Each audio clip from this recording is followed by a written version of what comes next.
From the shimmering shores of the Mediterranean, a legend of ambition and survival unfolds. Imagine, if you will, the year 814 BC. Across the vast expanse of North Africa, a princess, driven from her homeland, sought not just refuge, but a future. Her name was Dido, a Tyrian exile, carrying with her the embers of a forgotten kingdom and the fire of a new ambition. Arriving on foreign shores, she faced a powerful local chief, but her mind, as sharp as the future she envisioned, saw an opportunity in his seemingly dismissive offer, as much land as an ox hide can cover. With a stroke of unparalleled ingenuity, Dido didn't just accept the challenge, she redefined it.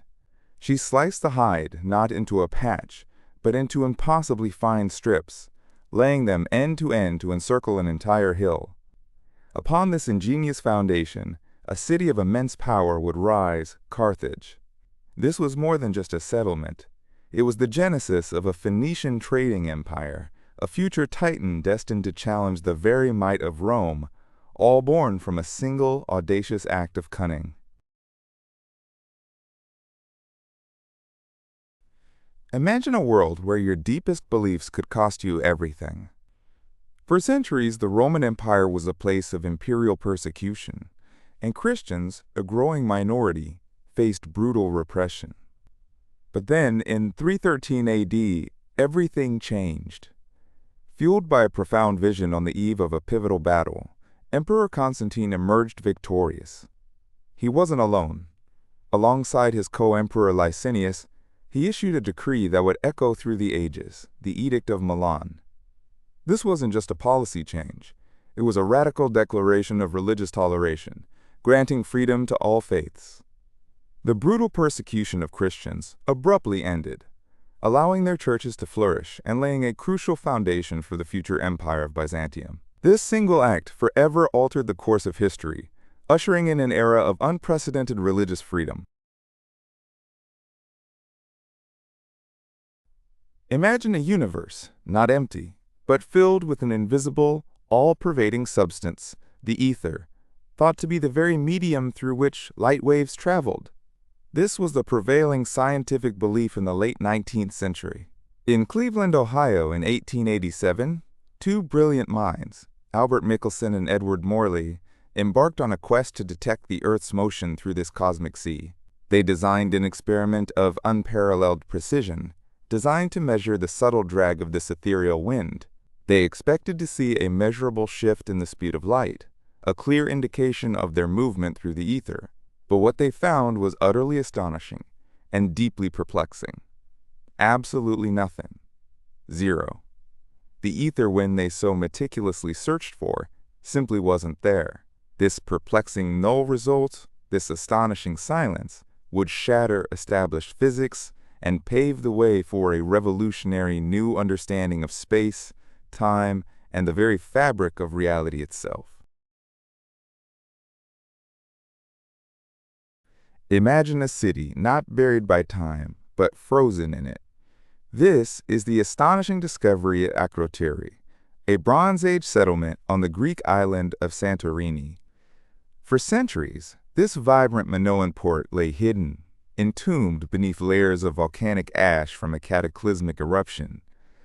But when archaeologists began to dig, they unearthed not ruins, but a remarkably preserved snapshot of ancient life. Homes stand almost intact, their walls adorned with vibrant frescoes depicting everyday scenes and mythical creatures. We see sophisticated plumbing systems, multi-story buildings, and even evidence of a complex social structure. This lost city, silenced by nature's fury, offers an unparalleled window into a sophisticated civilization, a testament to human ingenuity and artistry, forever preserved by the very force that destroyed it. The year is 1811, and the American frontier is a vast, untamed wilderness. But in the dead of night, a terror unlike any the young nation had ever known began to stir. December brought a series of colossal earthquakes, a relentless assault on the very earth. The Mississippi River, lifeblood of the region, defied nature, flowing backward in its mighty course. The ground itself seemed to melt, spewing sand into the air like geysers, and new lakes born of the Earth's upheaval tore through the landscape. These weren't mere tremors. They were the strongest earthquakes ever recorded in the United States, their power so immense they could be felt across 2 million square miles, even ringing church bells in distant Boston.